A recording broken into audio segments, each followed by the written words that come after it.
She told me she had a meeting. Important. Urgent. Couldn't be missed. She even wore her crisp white blazer, the one she only brings out for high-stakes clients, and kissed me on the cheek like nothing was wrong.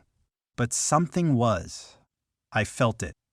Maybe it was the way she avoided eye contact when I asked who the meeting was with, or how her perfume smelled stronger than usual, like she'd sprayed it twice for someone she actually wanted to impress. I wasn't supposed to be at the bar that night. Not with her. Not with anyone. But Fateno, let's call it karma, had other plans. I walked in with someone else on my arm. A woman whose smile had become dangerously familiar. The kind of woman you shouldn't fall for if you're already taken. But there she was. My girlfriend. Sitting across from a man I'd never met, but instantly recognized from an old photo she once tried to delete too quickly. Her ex. The one she said she'd blocked. The one she swore was nothing to worry about. The one who, right now, was touching her hand across the table like it still belonged to him. I froze mid-step. She laughed. I hadn't heard that laugh in months. And in that moment, something inside me shattered, not because she lied, but because I realized I had two. Because the woman gripping my arm leaned in and whispered, "What's wrong, babe?" And suddenly, I didn't know who I was, more furious with her or myself.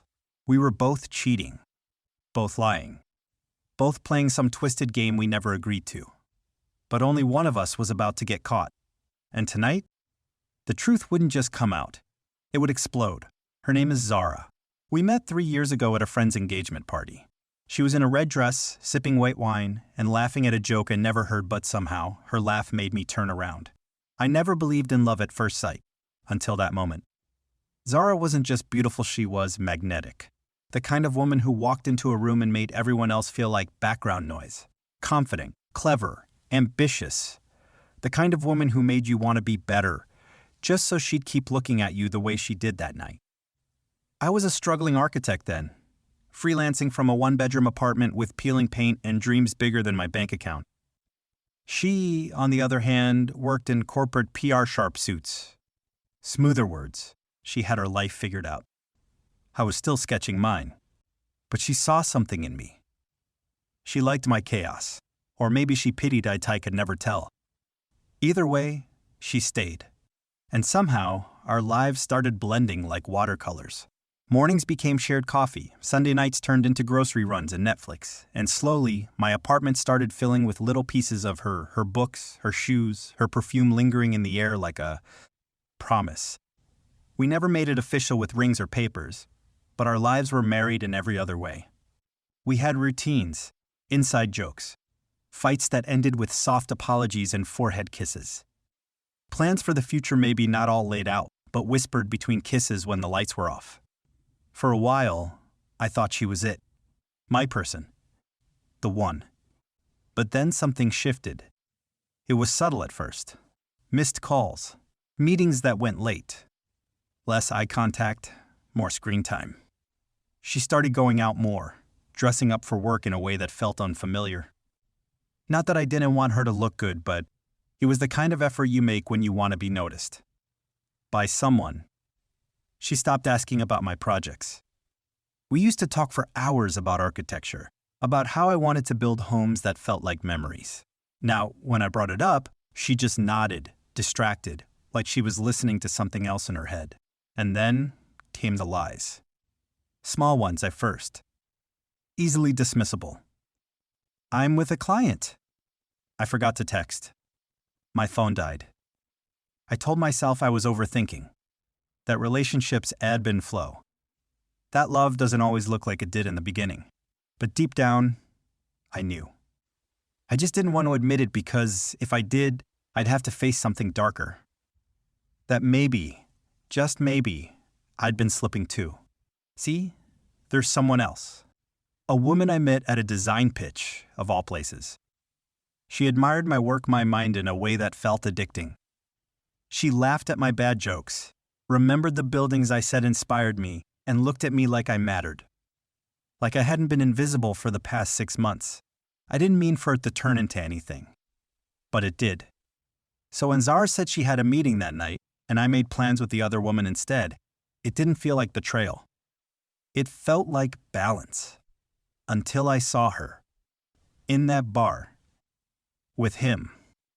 And suddenly, everything tilted. I hadn't planned to go to that bar. It was supposed to be a quiet dinner at a different place out of the way, discreet. The kind of spot where nobody asks questions, and nobody recognizes you. But last minute, the woman I was with, Maya, suggested a change. "There's this new rooftop downtown," she said. "Intimate, dark, you'll love it." I should have said no, but I didn't. And now I wonder if that was fate or punishment. We walked in, laughing at some inside joke about terrible wine labels, and the place was warm with low music and soft golden light. I scanned the room, purely out of habit, and then I saw her. Zara. My Zara. At first, my brain couldn't compute it, because she wasn't on a conference call. She wasn't in some sterile office boardroom talking strategy with the marketing team. She was here, in the same damn bar, at a table near the corner. And worse, she wasn't alone. He was there, tall, smug, confident. The kind of guy who knows exactly how he looks and enjoys watching people react to it. His arm draped lazily over the back of her chair, his hand resting far too comfortably near hers. And her face, God, her face. She looked alive. Like the version of her I hadn't seen in months. She was laughing, tilting her head the way she used to with me. Her eyes were locked onto his like he was the only man in the room. And for her, I guess he was. I didn't even realize I'd stopped walking until Maya tugged at my arm. "Everything okay?" I forced a smile, even though my stomach had already turned into ice. "Yeah," I lied. "Just a déjà vu. We got a table at the opposite end of the rooftop." But I couldn't stop looking. I tried. I really did. I made small talk, nodded at whatever Maya was saying, but every time I blinked, my eyes snapped back to Zara. Was this a one-time thing? Had she lied about meetings before? How many times had she dressed up like that for him? And the worst question, had she ever looked at me the way she was looking at him while she was still mine? I kept my head down, pretending to check my phone, my drink, anything to avoid the storm building inside me. But then it happened. Zara reached across the table and touched his face. It wasn't sexual. It wasn't dramatic. It was soft, intimate, the kind of touch that says, "I still know you. I still care." And that was when my world cracked. Because suddenly, it wasn't just about her lying. It was about me seeing the truth laid bare under golden lights and soft jazz. That whatever we had, whatever she once felt for me, it was already gone. And the worst part? I couldn't even confront her. Because I wasn't there alone either. I couldn't stop shaking my leg under the table. Maya noticed. "You sure you're okay?" I nodded too quickly. "Yeah. Just thinking about work. Work. The safest lie in the book." I tried to smile, tried to pull my eyes away from Zara, but it was like trying to ignore a car crash happening in slow motion, especially when you're the one inside it. Zara's hand was still resting on her ex's wrist as he leaned in, whispering something that made her laugh. That laugh, that soft, open, unguarded version of her that I hadn't seen in what felt like forever. Was I crazy? Was I reading too much into this? Maybe it was a work meeting. Maybe he was a client, and the hand-touching thing was just some overly friendly gesture. But then why the din bar? Why the dress I bought her for our anniversary? Why lie? I tried to convince myself it was all innocent. That I'd ask her later, she'd laugh, call me paranoid, and somehow twist it into being my fault. She was good at that, flipping the narrative just enough to make me question my own senses. But this time I didn't think I was imagining anything. I picked up my phone. I hovered over her name. Zara read I could text her, ask where she was, test her. Still at the meeting? A simple question. Deceptive. Loaded. But I didn't send it. Because what if she looked up and saw me across the rooftop, my own betrayal sitting right next to me? Maya leaned closer. "You seem miles away. Want to get out of here?" Her voice was soft, genuine. And for a second, I almost said yes. Escape. Run from the mess. Pretend I hadn't just seen the woman I lived with, the woman I loved or thought I did out on what looked like a date with the man she said meant nothing. But I couldn't leave. Not yet. I just need a second, I muttered, standing up and heading toward the balcony. The night air slapped me awake. I gripped a cold railing and stared out over the city, my mind spinning. What was I even doing? I was mad at her for lying, for sneaking around, for still being emotionally tied to someone she claimed she was over. But wasn't I just as guilty? I was here with Maya, a woman who wasn't my girlfriend. A woman whose laugh made my heart feel lighter but whose presence tonight felt like a silent confession of everything I hadn't said out loud. Was I trying to punish Zara? Or replace her? Or had I already given up on us long before tonight, and I just needed her betrayal to justify mine? The sound of a phone vibrating pulled me from my thoughts. I looked down. Welcome to Podcastle's AI Voice Hub, the world's biggest library of lifelike AI voices. Choose from 1,000 plus voices and turn text to speech in a matter of seconds. Enter your own text or just hit the play button to hear how it sounds.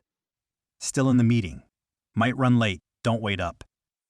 My chest tightened. So that's how easy it was. One lie. Sent in a bubble of pixels. While her ex traced a finger across her wrist like he was remembering the shape of her. I turned around slowly, heart pounding. Part of me hoped that was wrong. That maybe I just caught the tail end of something that had nothing to do with me. But then, across the bar, she looked up, and our eyes met. Zara froze. Mid-laugh. Her smile wilted like a dying flower, and in that split second, everything was silent. The music, the clinking glasses, Maya's voice behind me. It was just me. And her. Two liars caught in the same web. Her face went pale. She opened her mouth but no sound came out. And I just turned back to the balcony, not sure if I wanted to scream, cry, or laugh at the ridiculousness of it all. Because here we were, two people who'd built a life together. Now sitting on opposite sides of a lie, with lovers we didn't love, pretending everything was fine. But deep down, I knew this night wasn't the end. It was the beginning of the unraveling. The next morning everything felt fake. Zara acted like nothing had happened. She came home late, tiptoeing in quietly. I pretended to be asleep, lying stiff under the sheets, my back turned to her. But I wasn't sleeping. I was counting her lies in the dark. The scent of her perfume still lingered in the room. The same one she wore last night. Not a trace of guilt in the way she undressed, brushed her teeth, and slipped into bed beside me. No apology. No explanation. Just silence. By morning, she was already up, dressed in a sharp suit, sipping coffee like a woman with nothing to hide. Big meeting today? I asked casually, buttering my toast. She smiled like a stranger. Huge, long hours. Might be back late again. Another lie. Another knife twisted a little deeper. Oh, I said. Well, they don't work too hard. She leaned over, kissed my cheek. Love you. I flinched. After she left, I sat there, staring at the untouched toast. The words she said echoed louder than any argument could have. Love you. What a joke. By noon, something in me snapped. I had to know the truth, not just suspect it, not wonder, but know. I called in sick at work, and for the first time in our relationship, I followed her. Not out of paranoia. Out of survival. I needed proof that I wasn't going crazy. She wasn't hard to trail. She took her usual route, but instead of heading to her company's downtown office, she detoured left turn, then another and finally parked near a quiet residential block. My heart pounded. I stayed back, far enough not to be seen. Zara stepped out, looked around, then walked toward one of the apartments like she'd done it 1,000 times before. I waited. 10 minutes passed, then 15. No call. No? I forgot something at home. No text. Nothing. I finally got out of the car. I don't know what I was thinking. Maybe I was going to knock. Maybe I just wanted to see the truth with my own eyes. But just as I reached the corner, the apartment door opened, and there he was. The same guy from the bar, shirtless, smirking. He kissed her on the forehead, handed her a coffee like this was their regular morning routine. Zara smiled. She stood in his doorway like she belonged there. Like she'd done this every morning for weeks, maybe months. Then he said it, loud enough for me to hear, like some cruel twist of fate. You should tell him soon. He deserves that much. Zara sighed. I know. I don't want to hurt him. Don't want to hurt me? Too late. I stepped back, the sound of blood roaring in my ears. I couldn't feel my fingers, couldn't move. I'd been lied to, replaced, erased. Not just last night, but for God knows how long. And the worst part? She still hadn't told me. She was planning to go on pretending. Coming home. Sleeping in her bed. Saying I love you like it meant something. But now I knew. Everything had changed. That night, I didn't wait for her to come home. I sat in the living room, lights dimmed, hands clasped, staring at the door like it owed me answers. The clock ticked loud each second, felt like a punch to the gut. 9:42 p.m. The door opened. She stepped in, heels in hand, coat slung over her arm, exhausted smile ready to be faked. But the moment she saw me, that smile fell. Hey, she said slowly. You're up. I didn't say anything. Just looked at her. She shifted, uneasy. I told you, meetings ran long. I raised a hand to stop her. Don't, I said quietly. Don't lie. Not tonight. Her lips parted, but I could see the panic behind her eyes now. The scrambling for the right excuse, the mental gymnastics. I saw you, I said. This morning. At his place. Silence. The kind of silence that screams. She didn't deny it. Didn't even try. I followed you, Zara. Watched you walk into his arms like you'd been doing it for weeks. Months, maybe? She looked down. Like the floor had answers. Say something, I snapped, my voice finally cracking. Tell me it's not what I think. Tell me you didn't look me in the eye every day and lie straight to my face. Still, nothing. Just tears welling up in her eyes. You said you loved me, I said, almost whispering. This morning, you kissed me and said I love you. How could you say that when you were just with him? I didn't want to hurt you, she said finally, voice trembling. I laughed so bitterly it hurt. Too late for that. She stepped forward. It just happened. We reconnected at a conference. One coffee turned into a conversation, and before I knew it, no. Don't, I said, standing. Don't pretend you slipped into his bed. You made a choice. She wiped her eyes. I didn't plan for this. I didn't mean for it to go this far. Didn't mean? I shouted. You lied every single day. While I was trying to fix things, while I was wondering if I'd done something wrong, you were sneaking off to him. She flinched. And the worst part? I added, my voice breaking. I was out last night too, with someone else, and I still felt guilty. That caught her off guard. You what? Yeah. But I didn't sleep with her. I couldn't, because even after all the distance, all the doubts, I still loved you. Her face crumpled. She covered her mouth, tears flowing now. But I didn't move. Didn't offer comfort. I couldn't. Because this was the moment the glass finally shattered. The illusion, the home, the love we'd both destroyed it. And now, there was nothing left, the jagged pieces. She cried all night. But I didn't hold her. I couldn't. I sat in the kitchen, staring at the half-empty bottle of wine I'd once planned to open on our anniversary. It was collecting dust, just like everything we built. Zara came in around 3 a.m., her eyes red, face pale. I'm sorry, she whispered. I didn't answer. I'd heard that word too many times from too many lips. It lost its meaning when actions never followed. I never stopped loving you, she added. I finally looked up.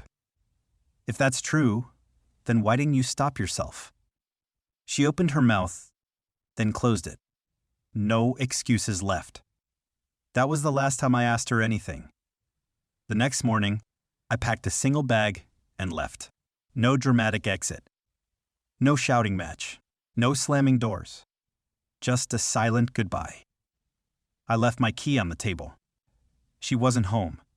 Probably at his place again. Or maybe crying in the bathroom.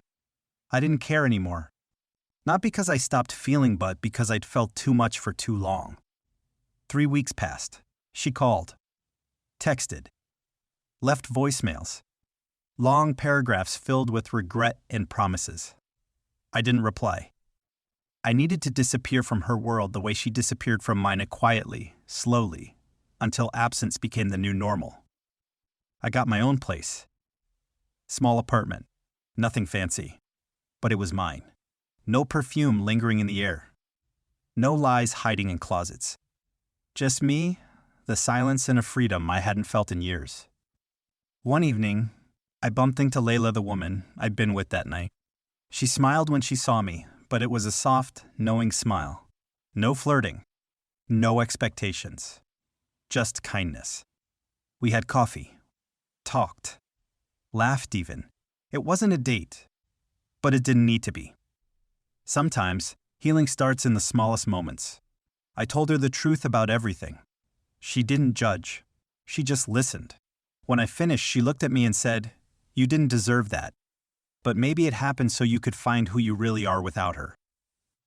It hit me harder than I expected, because for the longest time, I only saw myself through Zara's eyes. Her approval, her affection, her disappointment. But now I was learning to see me through my own lens. Then, one night, I got an envelope in the mail. No return address. Just my name. Inside was a letter. Handwritten. Zara's handwriting. I hesitated before reading it. I don't expect forgiveness. And I know I'm the villain in your story now. Maybe I always was. But I want you to know something: I never cheated because I stopped loving you. I cheated because I stopped loving myself, and I didn't know how to tell you I was lost. You were always the strong one, the steady one. I felt small beside you, like I was failing. And instead of asking for help, I ran into the arms of someone who made me feel powerful, even if it was wrong. You deserved better. I hope one day you find someone who never makes you question your worth. I'm sorry I wasn't that person, Z. I read it twice. Then set it on fire. Not out of hate. Not for revenge. But because I didn't need her words anymore. I had my own. And now, as I sit on my balcony with the city lights below and a cup of black coffee in hand, I finally feel something I hadn't in years. Peace. Zara was a chapter, maybe even the most beautiful and painful one, but she's no longer the whole story. The next pages are mine to write. And this time, I won't hand the pen to anyone else.